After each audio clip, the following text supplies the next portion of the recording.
तेवढं काम तू करायचं. मी कुठे जातो, कुठून येतो, काय करतो तू विचारायचं. तरी पण घरचा प्रश्न आहे. काय करायचं तुला? हे सगळं घरातच आहे. तुझ्या कुठल्याही प्रश्नाचं मी किंवा ही उत्तर देणार. मी ठरलं म्हणजे जाणार. तुझा जाणार विचारायचं नाही. आम्ही जाणार ना. तुम्ही मला काही विचारलं पण माझ्या भावाजींनी मला सांगितलं रेवत पर्वतावर बाबा आले त्याला आणण्यासाठी जायचं.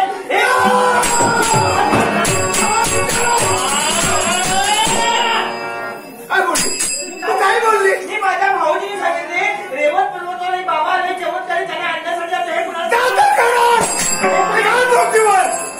म्हणून आणत होते. सर्व सांगितलं. हो दादा. सांगत नाही बोलता बोलता बोलून गेली. हो दादा. तारून की मंजुळा बोलत असे वाणी शिकविता धनी वेगळा.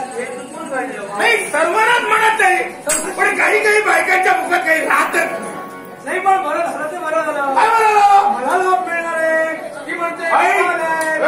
तुमच्या बाबांना पाहतो आई त्या पर्वतावर एक चमत्कारी बाबा भरपूर एवढा दान दिलं एवढं करता. पुरुष असाल स्त्री बनवता. असे चमत्कारी बाबा त्या बाबापर्यंत मी जाणार.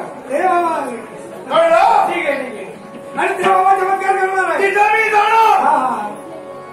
ठरलं ते ठरलं. आणि त्या बाबाला आता तुम्ही जाणार पर्वतावर. आणि घेऊन इथं येणार आहे. बाबा ना. हो तुम्ही. हो माझे मोठे बंधू ना. अगं, मी तुम्हाला लहान बंधू ना. लहान आहे. मला मोठ्याला लहानाची इच्छा पूर्ण करायची असतात. पुढे तिकडे तू काही दिवे लावणार मला माहिती आहे. मी काही करणार काही नाही. काही करणार नक्की ना? करतो जसं तुम्ही सांगाल ना. येऊया गं.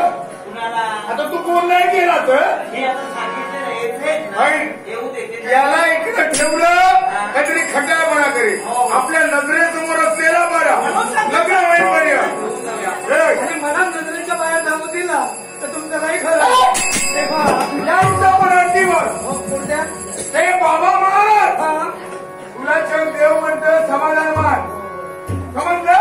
तिथं गेल्यावर त्यांनी चमत्कार पाहशील. तुला इथं काहीतरी पाहिजे होतं तुझ्यापेक्षा कुठेतरी मोठे आहे. काही खटाळपणा करशील. पण म्हणजे वाकायचो गुरु म्हणजे उठायचो. चमत्कार करायचा त्याला मान्य. कसं सांगा तुला माहित नाही आता खटाळपणा. मला माहिती तुम्हाला करायला सुरू काही कसाही वागणार